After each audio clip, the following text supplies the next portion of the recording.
మీరు చూస్తున్నారు FIR news. తాజా వార్తలు, కీలక అప్డేట్స్ కోసం మా ఛానల్ను సబ్స్క్రైబ్ చేయండి.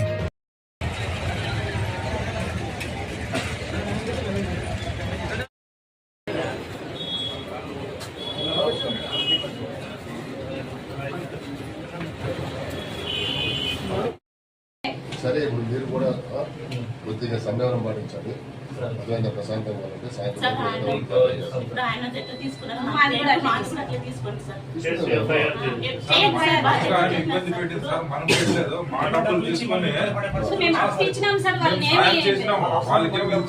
సాయం చేసి మనం ఇబ్బంది పడాలా సార్? ఇది రాజకీయం కాదు. రాజకీయంగా పోలే.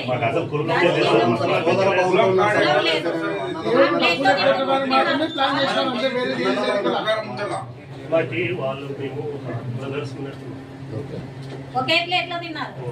100 మంది ఆడ 100 మంది ఇదే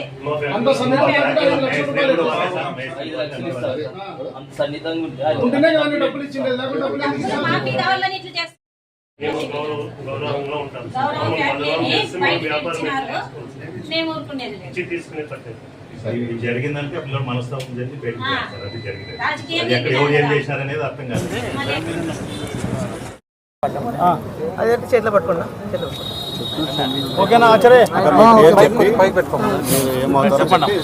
నమస్కారం సార్ అందరికీ. నా పేరు లోకేశ్వరి, కుబేర్నాథ్ భార్య అండి. నా భర్త నిన్నటి నుంచి కనిపించడం లేదు.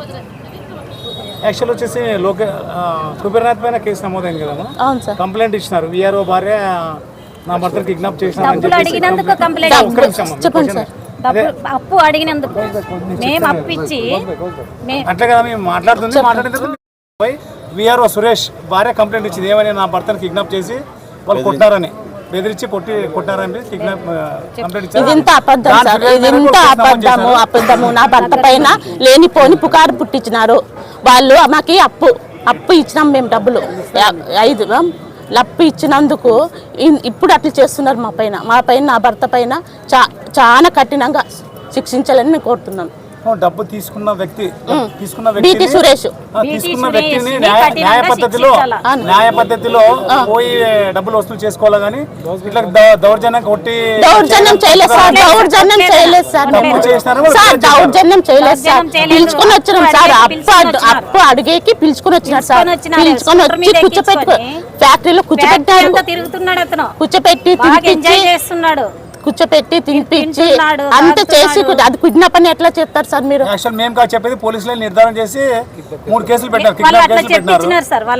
వాళ్ళిద్దరు భార్యకి ఫోన్ చేసి అట్లా చెప్పమని చెప్పినారు సార్. వాళ్ళిద్దరు భార్య భర్తలు మాట్లాడుకొని అట్లా నా భర్త పైన కేసు పెట్టారు. పోలీసులు తప్పుడు కేసు కట్టారంటారు. పోలీస్ పైన ఇప్పుడు చెప్పినారు కదా సార్, వాళ్ళు తప్పుడు కేసు పెట్టినారు సార్. వాళ్ళు నా భర్త పైన తప్పుడు కేసు పెట్టినారు సార్. వాళ్ళు రాజకీయంలోకి ఎక్కినారు. మీరు కూడా ఆయన డబ్బులు కట్టకపోతే లీగల్ గా కోర్టు ద్వారా సార్ ఏం చేయలేదు సార్. మరి ఏం చేసి అప్పు అడిగినాం సార్, అంతే అప్పు అడిగినాము. రాత్రి వచ్చేసి పోలీసులు సార్ లేనిపోని పుకార్లు పుట్టించినారు సార్. లేనిపోని పొద్దున్న సార్ లేదు, మేము కనిపించడం లేదు. నా భర్తని కుబేర్నాథ్ అనే పారిశ్రామిక వ్యక్తి కిడ్నాప్ చేసినారని ఫిర్యాదు చేసింది. కిడ్నాప్ అంటే చెప్పండి ఒకసారి. ఎత్తుకుపోవడం. కిడ్నాప్ ఏ టైం చేస్తారు? ఎప్పుడైనా కిడ్నాప్ అంటే కట్టేసి కార్లో వేసుకోపోతే అది కిడ్నాప్ సార్. అది కిడ్నాప్ అంటే అది కాదు సార్. మీకోసమే అడుగుతున్నామా?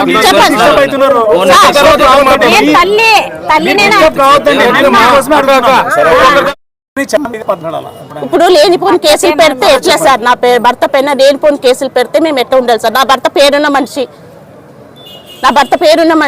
నా భర్త ప్రతి ఒక్కరికి సాయం చేసే మనిషి. ఊరుకునే కులాల్ని అందరిని తీసుకుని వస్తే ఎట్లా సార్? వాల్మీకులు అందరూ నా సోదరులు, అన్నదమ్ములు. ఒకే ప్లేట్లో తింటాం మేమందరూ. ఇప్పుడు నా ఫ్యాక్టరీలో అందరు అన్నదమ్ములు, మేము అందరూ ఒకే దగ్గరే ఉంటాము. మీరు అడగండి, ఎవరినన్నా అడగండి. మీరు వాల్మీకులు అందరూ నా అన్నదమ్ములు.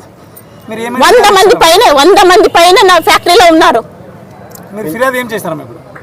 ఏమని నా భర్త నా భర్త కనిపించటం లేదు, మనస్తాపం చెందినాడు. నా భర్త అంత పెద్ద మనిషి, నా భర్త అనవసరమైన కేసులు పెట్టినందుకు నా భర్తకి మనస్తాపం చెందింది సార్. ఎక్కడికి పోయినాడో తెలియదు నిన్నటి నుంచి. 2 గంటలు పోయినాడు, స్విచ్ ఆఫ్ చేసినాడు. ఇప్పటి నుంచి నాకు ఎంత బాధ ఉండాలి సార్. ఇప్పుడు నేను ఎంత భయపడుతుండల్లా. నేను ఎప్పుడు బయటికి రాలేదని సార్, నేను ఎప్పుడు బయటికి రాలేదు సార్. నేను మల్లేష్ గౌడ్ కూతుర్ని. సార్ మేము ఎప్పుడు నేరం చేసేవాళ్ళు కాదు సార్. మేము రైతు కుటుంబం నుంచి వచ్చినాం సార్. మేము రైతుని పెట్టేవాళ్ళు సార్. మీరు ఇప్పుడు మా మామ లక్ష్మీనారాయణ 4 పెట్టే అతను, సాయం చేసే అతను సార్. వాల్మీకిలు అంటారు కదా సార్, వాల్మీకి మా అన్నదమ్ములు సార్. ఉక్కునే వారు రాజకీయాలు వేడి సార్, రాజకీయాల్లోకి తేవద్దు సార్. అప్ప అడిగినందుకు మాకు ఇంత శిక్ష సార్, ఇంత మనోదయం బాధ సార్. నాకు ఎప్పుడెప్పుడు మాట్లాడినాను సార్, నాకు మాట్లాడి కూడా రావటం లేదు సార్. నిన్న 2 గంటలు నేను బయటికి రాలేదు సార్ ఇప్పటి వరకు. ఇప్పుడు సురేష్ అన్న కాదు సార్, బీటీ సురేష్ చెప్తున్నాడు. బీటీ సురేష్ అతని భార్య. నా భర్త కనిపించడం లేదు. నిన్న 2 గంటల నుంచి స్విచ్ ఆఫ్ చేసినాడు. ఇప్పుడు నేను ఎంత బాధపడాలా? ఇంకోటి చెప్పండి సార్. బీటీ సురేష్ నుంచి ఆల్రెడీ ఆదంలో చాలా వరకు అప్పులు చేసినాడన్న అపవాదం ఉంది కదా. అతనికి డబ్బులు ఎందుకు ఇచ్చారు సార్? అప్పు తీసుకునేవాడు ఎంత నమ్మిస్తాడు సార్, ఎంత నమ్మిస్తున్నాడు సార్. 2.5 సంవత్సరాల కింద నా భర్త ఎంత అనుకూలంగా అడిగినారు సార్. 5 లక్షలు ఇచ్చినారు సార్.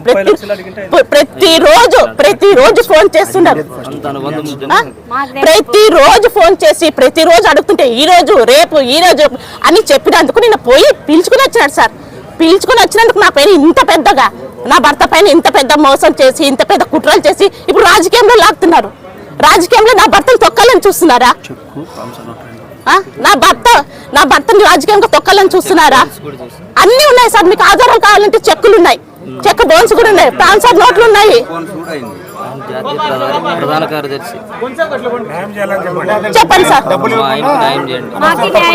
తప్పుడు కేసులు పెట్టించినారు సార్. ఇప్పుడు నాకు న్యాయం చేయాలా? ఇప్పుడు నా భర్త ఎక్కడున్నారు పిలుచుకోరండి.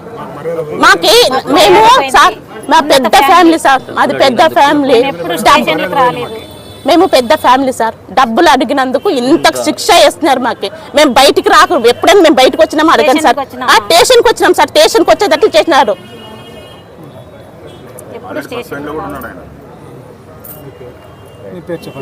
లోకేశ్వరి సార్.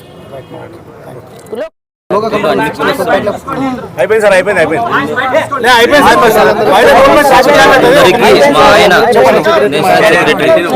సార్ బీసీ కులాలందరికీ మా ఆయన నేషనల్ సెక్రటరీ. ఇప్పుడు కులాలు అంటారు సార్. కులాలు మా అన్నదమ్ములు, వాల్మీకులు అందరూ మా అన్నదమ్ములు. కులాల్లోకి రాగొద్దండి మమ్మల్ని. అన్ని కులాలు చెప్తున్నాం. అన్ని బీసీ అంటే మేము కూడా ఒకటే కదా, బీసీ అంటే వాళ్ళు కూడా ఒకటే కదా, మేము వాళ్ళు ఒకటే కదా. బీసీ అంటే ఎందుకు ఎంత చేస్తున్నారు? నా భర్త పేరు చెప్తున్నారు. నా భర్త పేరున్న మనిషి, నా భర్త పేరు చెప్తున్నారు. దయచేసి మీకు మొక్కుతున్నాను, కులాన్ని తీసుకురావద్దండి. ఇది అప్పు ఇచ్చినందుకు నాకు ఇంత శిక్ష చేస్తున్నారు. అప్పు కోసం అడిగినందుకు నాకు ఇంత శిక్ష చేసి ఇంత బాధ పెడుతున్నారే. ఇప్పుడు నా భర్త కనిపించడం లేదు. ఇప్పుడు మీ భర్త టీడీపీ పార్టీకి చాలా సేవలు చేస్తారు, పేరుంది కూడా. ఇప్పుడు టీడీపీ పార్టీ ముందుకు వచ్చారని కూడా తెలుస్తుంది. పార్టీ వాళ్ళు మీకు ఏం సంప్రదించలేదు?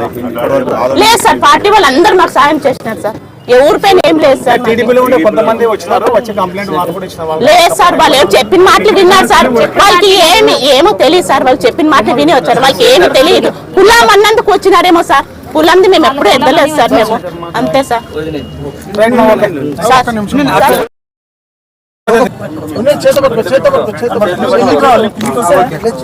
నేను భోయశేఖర్ అనే పిల్లోడిని మాట్లాడుతున్నాను. ఈ డబ్బు వ్యవహారంలోకి కుల వ్యవహారం తెస్తున్నారు.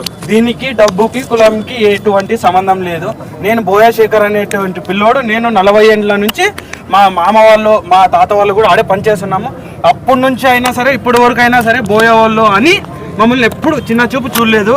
ఎందుకంటే ఇప్పుడు కూడా ఓనర్ అయినటువంటి అక్క ఈయనే ఉంది, కానీ నేను ఎప్పుడు పిలిచేది అక్కనే అని పిలుస్తాను. ఇటువంటి దీంట్లోకి బోయ కులసులు అన్నీ వచ్చినారు. ఐక్యమత ఉంది, కానీ దాంట్లో తప్పు ఒప్పు ఏది ఉందో అది తెలుసుకొని మన వాళ్ళు కూడా ముందుకు వస్తే బాగుంటుందని నా చిన్న విజ్ఞప్తి. ఇప్పుడు ఆపోజిట్ గా కుల రాజకీయం ఆడుతున్నారు అంటున్నావు. కుల రాజకీయం వాళ్ళని కులాలకి ఏం చెప్తున్నారు మీరు? నేనేం చెప్పడం లేదు. నేనేం చెప్తున్నా అంటే నేను బోయ కులస్తునే. నేనేమంటున్నా అంటే దాంట్లో తప్పు ఏదో ఒప్పు ఏదో తెలుసుకొని మాట్లాడండి అని నేను మాట్లాడుతున్నా. అంటే ఇప్పుడు కూడా మీరు ఇంతమంది రావడానికి కారణం చిన్న సమస్యకి ఇంత పెద్దగా చేస్తున్నారు కదా. చిన్న సార్, సమస్య మేము చేయలేదు సార్. ఇది చిన్న సమస్య. ఇది ఎప్పుడు జరిగింది? ఆదివారం జరిగింది. సరే, బోయ కులస్తుల్ని ఆదివారం తిడితే సోమవారం మాట్లాడాల్సింది. మంగళవారం ఎందుకు వచ్చినారు? అంటే ఇప్పుడు సోమవారం ఏమేమో ఏం మాట్లాడినారు? ఇక్కడ కేసు ఆ. అది ఎవరున్నారో కుతంత్రం ఉందో అది ఏముందో తెలీదు మాకు. కానీ ఇది జరిగింది ఆదివారం అయితే సోమవారమే చేయొచ్చు కదా. సోమవారం పొద్దునే వచ్చి ఇక్కడ మాట్లాడొచ్చు కదా. మంగళవారం నైట్ ఎందుకు వచ్చి మాట్లాడలేదు? మీరు ఫ్యాక్టరీలో ఉంటున్నారా? నేను ఫ్యాక్టరీలోనే ఉంటాను. పిడిపుతులు కుద్ది లేదు సార్. ఒక్క నిమిషం మీరు మాట్లాడకండి. ఫ్యాక్టరీలో పిలిపించి పిడిగుతులు కుద్ది చంపడానికి ఒక బీర్ సీసాలు బాటిల్ హత్య చేయడానికి ప్రయత్నించారని చెప్పినారు. మీరు ఫ్యాక్టరీలో ఉన్నారు కదా? ఉన్నాను సార్. చెప్పండి. కానీ నేను ఆ రోజు సండే నేను పోలేదు. కానీ ఒకటి సార్, ఆయన తినడానికి ఆయన బిర్యానీ తీసుకున్నాడు. సిగరెట్ తాగుతామంటే సిగరెట్లు తెచ్చిచ్చినారు. కిడ్నాప్ చేసిన వాళ్ళకి అవన్నీ ఇస్తారా?